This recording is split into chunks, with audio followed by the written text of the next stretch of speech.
Hello Aries, welcome to another timeless general love reading. Please keep in mind that it is general. It's definitely not going to resonate with all of you. It's a good idea though to check your moon rising and Venus signs, as it's going to give you a much bigger, more well-rounded view of the timeline once you're here to get the messages. It is timeless, so I trust that when you're here, when you decide to walk in, because of the title or the picture, whatever it is, this is the time for you to be here to receive the messages that you need to receive right now, okay? I want to thank everybody for viewing, liking, sharing, subscribing. Please don't forget to hit the thumbs up as you leave, because it really does help me and my channel move forward, as well as it allows the video to circulate and help others. Thank you so much. I appreciate it. First deck in, Kuan Yin Oracle. So we're going to get one of these. I am setting up these readings so that one half of the stage here is for you and the other half is for your person. However, Spirit has made other plans for us. Majority of the readings, if not all of them, have felt more like it's kind of a mix and match. So some of your information will be on one side and the other, as well as your person's. You are the only one that knows the cards that resonate with you and the cards that resonate with your person. So I'm going to let you figure that out.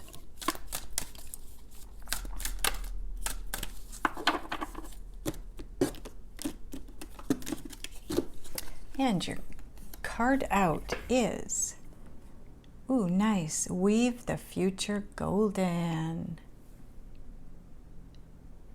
Beautiful. You have a very bright, sunny future coming, my friend. This is what it feels like to me. Weave the future golden, and it is totally up to you. Whatever you want to manifest, you will be manifesting. And number 44. If you're unaware of what 44 represents, I did create a video entitled number 144 and number 44, what do they mean? I can link it to this video if you would like to take a look at it and figure out what the number 44 represents for you. But it does have something to do with your angels, your guides, being with you and being divinely guided by them, okay? So that's what's taking place. I am going to read this from the book for you as well, okay? So give me a second. I also want you to know that this card, number 44, I believe, is the last card in this deck. So there are things coming to completion for you. Yes, this is the last card. So there will be... I am so sorry, Aries. You know, it's funny with the fire signs, because they all kind of froze on me. The camera stopped on me and I just kept going and finished the reading, and so I apologize for that. I made it to this point, so I've left the cards up. I'm going to go through them again. Like I was saying with Weave the Future Golden, this one, it is about, in my mind, it's about you wrapping things up. Okay, because it is the last card in the deck, in the book, and so for me that's all about completions, okay? Plus number 44, if I didn't already, you know, if this wasn't already caught on camera, is all about your angels, your spirit guides being around you, helping you to move forward in life, okay? So the book says, something good is coming your way. Kuan Yin urges you to weave your future into the present moment, to call in and draw to you the opportunities, teachings, circumstances, and synchronicities waiting for you that will enable your soul to live its divine destiny with greater abundance, bliss, and creative fulfillment. Ooh, that sounds amazing. Amazing. Okay. So that is it for that one. The next card out came from Motivation Manifesto, and it says, we are to be radiant, grateful, buoyant people. Now, what that says for me is live life to the fullest. Live in that place of attitude of gratitude, right? And buoyant is all about light and helping to raise others, as well as have others around you that are buoyant for you, that will help you lift and raise your frequency to that higher level, okay? So you are definitely being divinely guided here, and you're being asked to be creative and be grateful for what you have, and just be positive and happy, okay? Now the next card's out. This is from my Synchronicity Oracle deck. And you have number 13. Your twin misses you. So if you weren't aware of it, you are now. You have a twin. This is a very special soulmate connection, and it is somebody that you likely know, but you don't have to, because your twin knows of you, and your twin is, they're referring to more the soul than the human part, right? So your twin's soul recognizes you, knows of you, senses you. You likely, if you know your twin, you likely sense them and mirror emotionally with them, okay? Even if you don't realize you're doing it. You know, you're going through your day and all of a sudden you get this really depressive feeling. That could be them. If you have no reason to feel that energy, it could be them, okay? Now the other one that came out is peace. I wanted to mention too, the number 13 on your Twin Flame Misses You card. When I created this deck, I was seeing a lot of numbers frequently, and I wanted to know what they meant. So I asked my guides, and the numbers and the definitions are the messages on these cards is the answers I got, okay? So if you see number 13 from this point forward, know that it's representing your twin misses you, all right? So the peace card, this is all about inner peace. And that's my son, by the way. I got him in my deck. It's about inner peace. It's about being radiant and grateful and buoyant. And when we're in that place, we feel peaceful. We feel at peace, at ease within ourselves. There's no anxiety. There's no stress. There's nothing that, no fear. There's no reason to feel negative. Although, you know, we're human beings still. We are going to go through times where we do feel negative emotion and energy. But, okay. So this is Tarot Apocalypsis, and the first card out is the Moon. Now I want you to take a look at what's in this artwork. Do you see the vicious dogs? And she's got a torch, and she's got a dagger, and it's the Moon. So it's uncertainty, it's not knowing, it's secrets, it's the fear of the unknown. And this is why she's got these two dogs, this dagger, and this flame, because there's not a lot to be seen by the light of the moon. And so she's got this torch because she's determined she's going to see what there is out there. And if there's anything out there that she doesn't see, her dogs are going to get it. And she's got a dagger for protection. So this is somebody that's so guarded and so protective of themselves because of the uncertainty, because of the unknown, okay?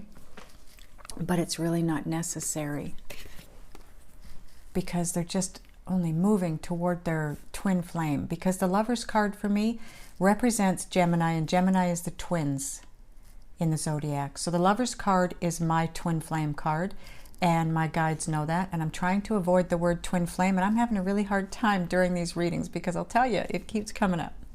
So do you see how he's helped her raise up here? And now she's reaching down to help pull him up.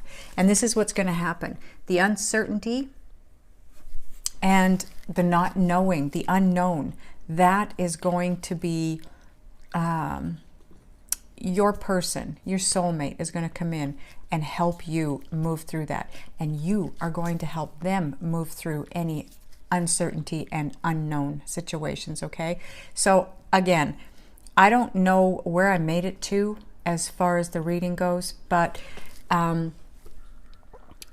I want the reading to be half and half. One side is you, one side is your person. However, that being said, Spirit has not been moving it in that direction for the other readings. You're the last one. Okay, so you could have a card over here, you could have a card over here. Whatever resonates, Aries, take it, okay? Because Spirit has been all over the place in these readings. Now, over here, Seven of Swords. This is about concealment, something being concealed. It's not a lot different from the Moon card. And if you notice in this one, there's a lunar eclipse, so even less being seen. This is telling me that one of you is more unaware of the awakening and ascension process than the other. One of you is aware of the twin flame dynamic. One of you is less aware, okay? But that's why you're going to be helping each other to raise up, to teach each other what the other knows, okay? Which is going to give you more clarity. Also, Spirit is helping too.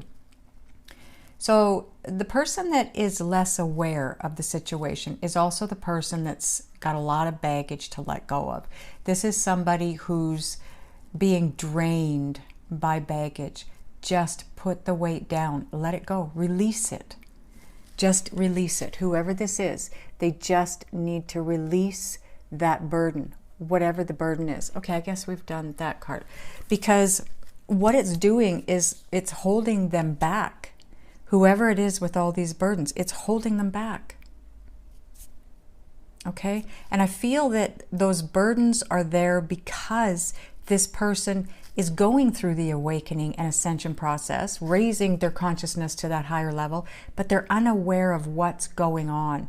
And so it feels burdensome to them. It's a dark night of the soul period, right? They're going through this time of having to work on their shadow self. And it's scary. It's nerve-wracking for them, whoever this is. Could be you, Aries. It could be your person, okay? So we're going to move into Island Time Wellness now.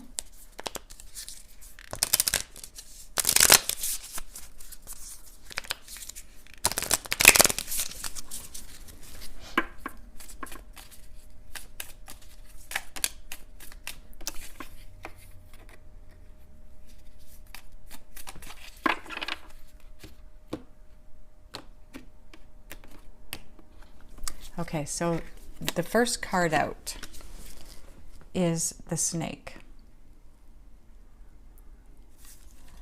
And it says, competition, enemy, clever, malicious, look over your shoulder, the other woman. So one of you may be in a karmic relationship. That could be the other woman. It feels to me, it really is not feeling like either one of you is sneaky or snake-like or I can't think of the word.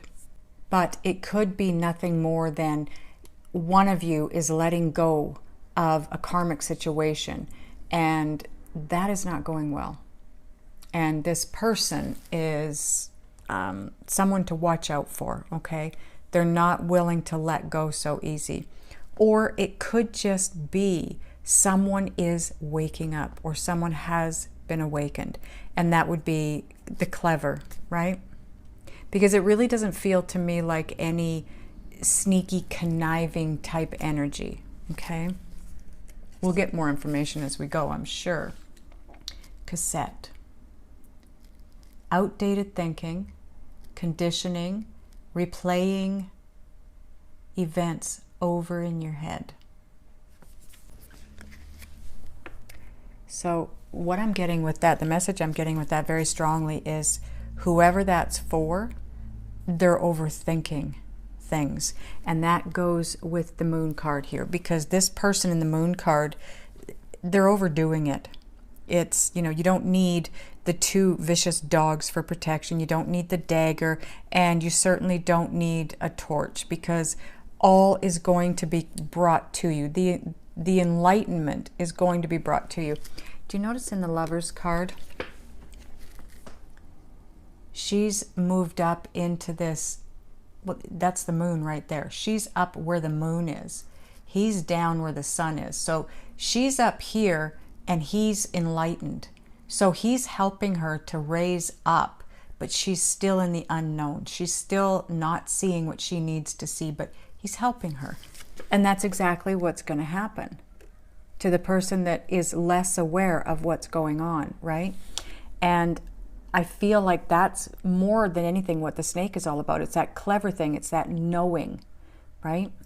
Now, for some of you, again, it could be about the other woman.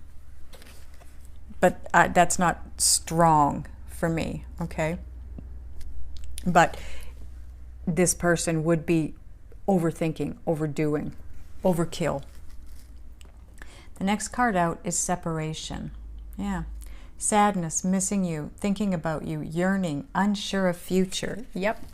This makes sense with the moons, with all these cards, that this Seven of Swords is all about concealment, something being concealed.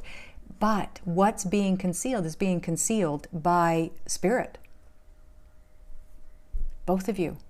Something is not supposed to be known as of yet, but it will be eventually, okay?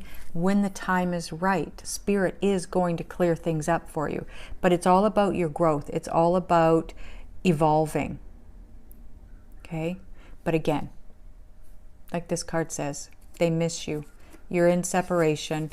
You're not in communication, and your twin misses you. Or you miss your twin, you know, whichever side you're on. So the next card is the Chaser, which is typical of twin dynamic. Chaser in codependent relationship, fear of abandonment issue.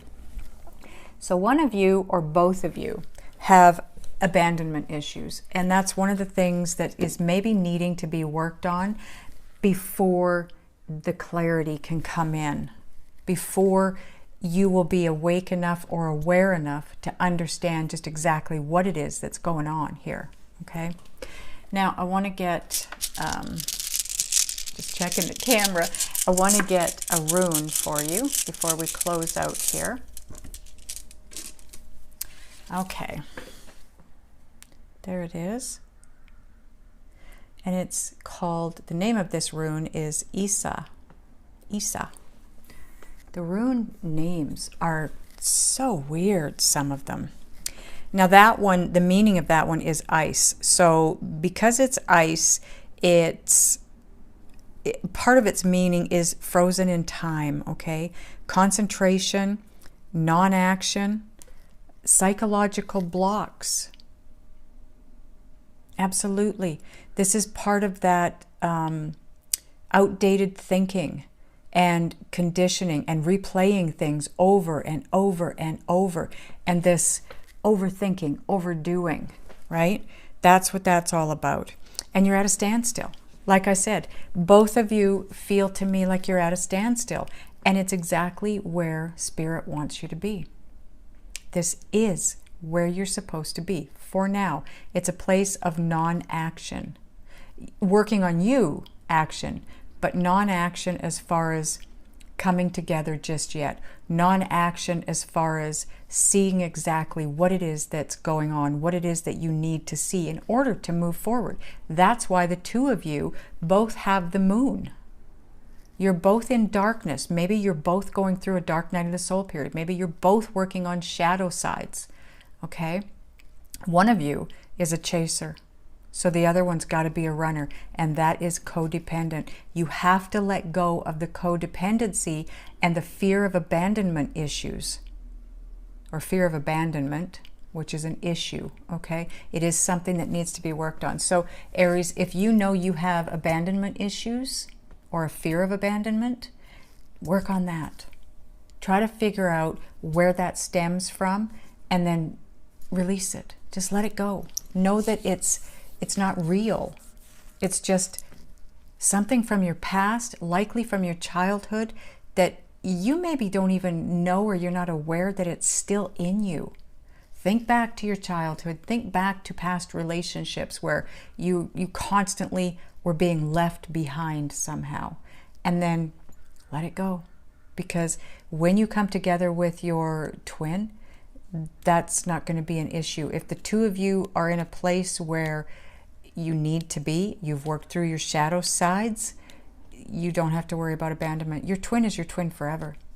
They are going to be there forever. You may, in the past have come together, separated, etc. And you may still do that.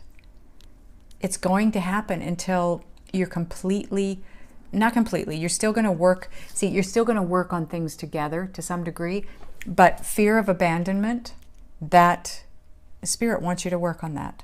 Both of you. Okay, so cross watcher, if you're here, you need to work on that as well if you have abandonment issues. Okay, Aries, I apologize for the camera stopping recording, but we did get the reading completed for you because I'm looking at the camera now and I can see that it definitely finished up. So that's it. I love you guys, and I'll see you in the next one.